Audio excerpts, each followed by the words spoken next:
Halle Berry, Keanu Reeves, and Wentworth Miller are all examples of notably attractive celebrities, and theirs and others' heritage have not gone unmentioned. They are mixed race. The question of whether mixed race people are on average more attractive has been fraught with genetic, anthropological, and not to mention political debate. While many have rejoiced at the notion that a new race of less genetically imperfect people were going to provide an upgrade to the stale homogeneity of the West, others have raised concerns that mixed race people would lead to fetishization and objectification of the exotic, which some have used to explain the growing popularity of Afro-European, Eurasian, and Blasian models. A study by Lewis and colleagues from Cardiff University's School of Psychology collected a random sample of 1,200 black, white, and mixed race faces from Facebook profiles. Each face was then rated for their perceived attractiveness to others on a scale of 1 to 10 by 40 female students. They found that mixed race faces were perceived as being significantly more attractive than either the white or black faces. This effect was significant for both male and female faces, and in spite of the highly significant effect, the size of the effect was small, with racial background accounting for just 4% of the variance, or the spread of the data, in other words, in attractiveness ratings. Interpreting the distributions of the data from the current findings means that if we were to take a random mixed race person and a random non-mixed race person, there would be about a 60% chance that the mixed race person will be the more attractive of the two, which is above the probability chance of, say, 50%, where if I were to just take them randomly, if there was no difference after all. The small difference in attractiveness, however, occurs across the whole range of the faces. As a result, the faces that fall within the upper percentiles of attractiveness are greatly overrepresented by mixed race faces. For example, 40% of the faces in the experiment were mixed race, but among the top 10% of the most attractive faces, and this proportion increased to 65% of the top 5% most attractive faces, where 74% were mixed race. In other words, the most attractive faces were made up of primarily mixed race faces. If we extrapolate the distributions found here to a country, say the UK, with approximately 2% being a mixed race population, then we would expect to see the top 1% most attractive people containing approximately 11% mixed race people in general by the demographic of the UK on the basis of male data, or 13.4% on the basis of female data. The results show that people whose genetic backgrounds are more diverse are, on average, perceived as more attractive than those whose backgrounds are less diverse. This can be predicted by genetic theory. Heterosis, or hybrid vigor, is an idea originally conceived by Darwin in 1876 that crossbreeding within species leads to offspring that are genetically fitter than their parents. Duvik 2001 explains that this process has been so vital in the development of agriculture during the 20th century that most of the corn produced in the developed world is now based on crossbreeding, which is a so-called miracle of agricultural development at the time of its inception. The impact of heterosis, however, is not restricted to botany. Milk production from dairy cows can be increased by crossbreeding cattle, and meat production has also benefited from this process. There is also even some evidence that guide dogs that are crossbreeds are faster learners than purebreds. Lipman and Zamir 2006 describe how offsprings from parents with greater genetic diversity are genetically fitter than offsprings of parents with less diversity, although the exact mechanism for this is still quite heavily debated. One debated mechanism posits that infants who are able to withstand the prenatal toxins or pathogens may be more symmetrical and less prone to the regular irregularities of asymmetry. Contrarily, the mixture of differing immune systems, subject to different evolutionary pressures, has actually been found to increase the overall functionality of the immune system. Thus, the toxigenic stresses that the body is placed under in the womb are lessened in mixed race people, leading to greater facial symmetry, less irregularity, and healthier skin. This is supported by the fact that genetic diversity, or heterozygosity, is associated with a lower incidence of many diseases, including hepatitis B and HIV, and have a lower risk of developing the skin disease of psoriasis, which is significant because healthy skin plays a clear role in attractiveness, as we've covered on the channel many times before. Genetic diseases can also occur when a person inherits 2 copies of a defective gene. This is more likely to happen in a homogeneous population with little genetic diversity, such as Ashkenazi Jews, who are several times more likely to suffer from Tay-Sachs disease. In 2004, Craig Roberts, professor of biology at the University of Newcastle in the UK, found the first direct link between diverse genes and facial attractiveness. He examined genes of the major histocompatibility complex, MHC, a set of genes that are very much crucial to the well-functioning immune system, and those photos of people with the greatest MHC diversity were rated as more attractive than individuals with less MHC diversity. Here, actual health, the ability to resist infection, was linked to perceptions of attractiveness, and this finding is very much crucial to the whole tenet of this video topic. In a second experiment, Roberts found that women rated close-up photos of heterozygous males' skin as healthier than close-ups of homozygous male skin, so mixed race versus not mixed race parents, and those judgments correlated with ratings of overall facial attractiveness. As heterosis can be argued to be a universal biological effect, is it likely that given the aforementioned findings that humans are also subject to its influence, which might in turn explain Lewis and colleagues' finding. Race is a far less clear-cut concept than has been presented by past anthropologists and biologists, and it's by no means perfect. It is very much a social construct, but we can nevertheless use race in terms of European, East Asian, African ancestral origins as a blunt tool to identify related clusters of genetic similarity. On average, people from the same race will share more genetic material than people of different races, even if that's not 100% true for every set of individual. However, this difference may be as small as an additional 10% of genetic variability between individuals of different races than within the same race, as presented by Jordan Wooding 2004. Heterosis, if present in human populations, would therefore predict that the offspring of a person with European ancestry, for example, and a person with African ancestry will have more hybrid vigor than the offspring of parents who share either common European genetic ancestry or common African genetic ancestry. For heterosis to affect attractiveness, it is necessary that attractiveness be related to genetic fitness. Genetic fitness, as we've covered on this channel many times, is one of the best indicators of physical attractiveness because it's correlated with healthy immune systems and diverse genetic quality. And not genetic quality in the sense that one physical feature is better than another, genetic quality in the sense that you don't have any deleterious alleles, as the biologists would call it. These findings also seem to replicate across different cultures. The experiment by Gillian Rhodes, a psychologist at the University of Western Australia, found that when Caucasian and Japanese volunteers looked at photos of Caucasian, Japanese, and Eurasian faces, both groups rated the Eurasian faces as the most attractive.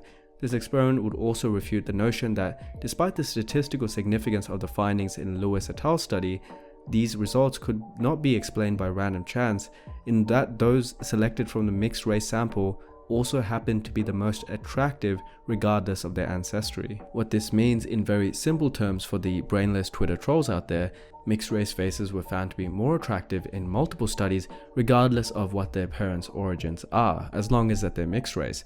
This means that Eurasian faces, Blasian faces, the mix between East Asian and South Asian, the mix between Southeast Asian and Indigenous Aborigine, anything that's mixed race is on average more attractive according to the findings of Lewis et al. And then so forth from Gillian Rhodes.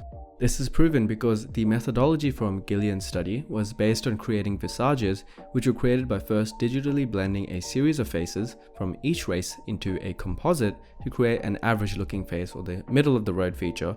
Basically, if I face apt a East Asian face and a African face and whatever you get from that. From past videos and the studies we've covered for those videos that we've shown on the channel, average features are consistently rated as more attractive than exaggerated features, which is known as koinophilic attractiveness. Returning to culture, the findings that Japanese and white subjects preferred mixed race faces was quite surprising because early in that same study, most volunteers rated their own race as more beautiful than others. That is, white people typically prefer people of their own race, Japanese people typically prefer Japanese, and so forth. And this is because of the familiarity effect, which is again another concept that we've covered previously in the Defining Beauty series. This suggests that the study's findings cannot be explained by merely cultural phenomena.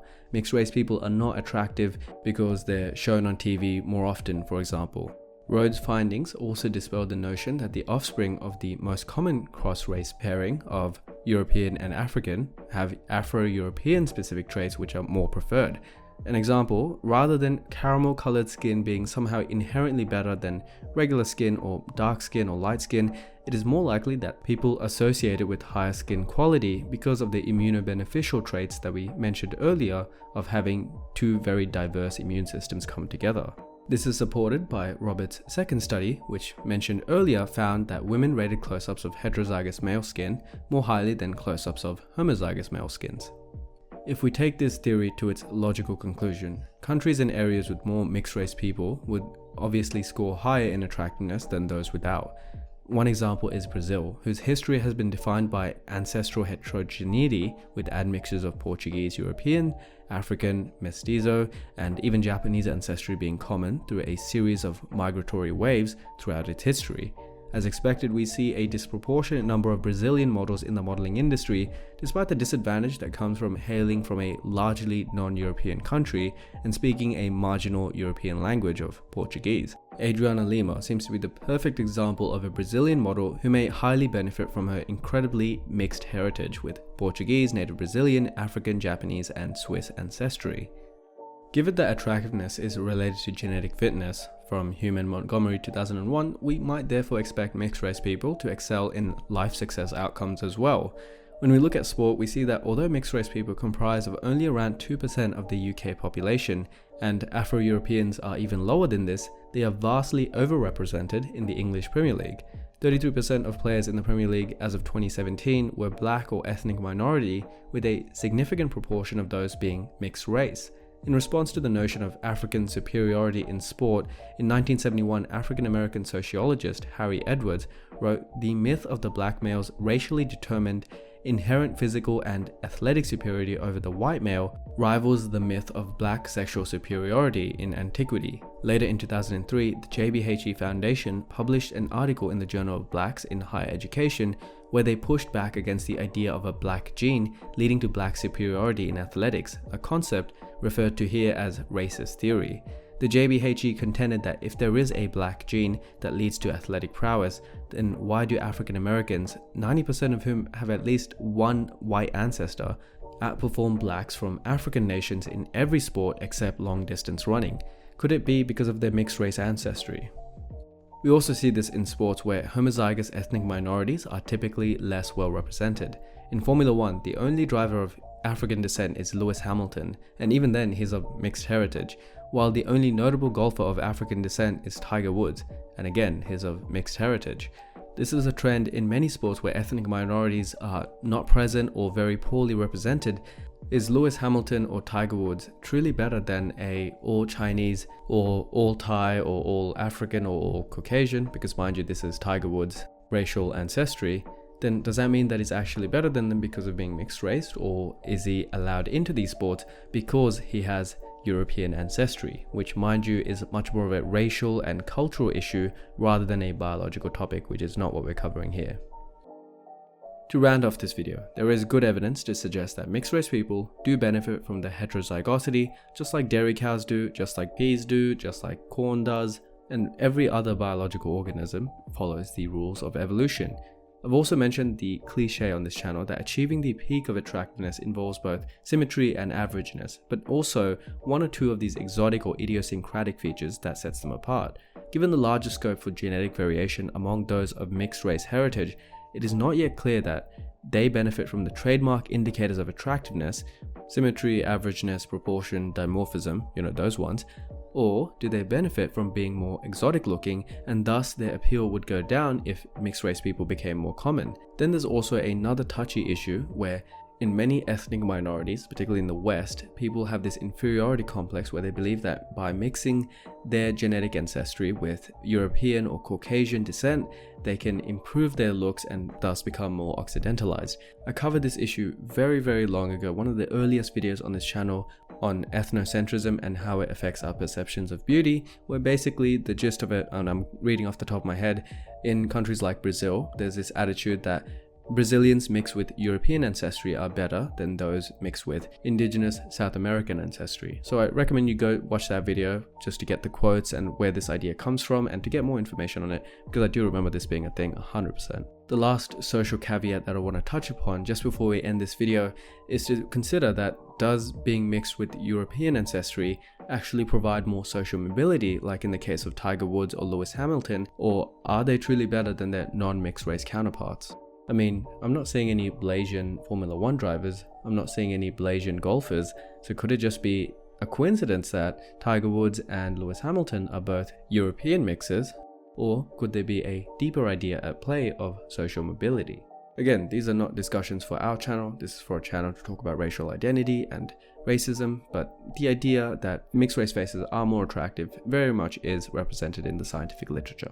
Now, if you want to know how attractive you are, then have I got something for you. You can go to the COOV's website and order a facial aesthetic report where you can get your face assessed by our professional team of doctors and dentists who will give you surgical, non-surgical, non-invasive, just tell us what type of advice and how far you're willing to go on ways that you can improve the way you look and have a very meaningful glow up. Get professional, pragmatic advice from our team over at the COOV's website. Also, if you don't follow us on Instagram or TikTok, please follow us there. I want to get those numbers up. We do put a lot of time and effort. There's an entire department that makes content for those outlets, and I do want them to be seen by people, especially my own audience. So please do follow us there.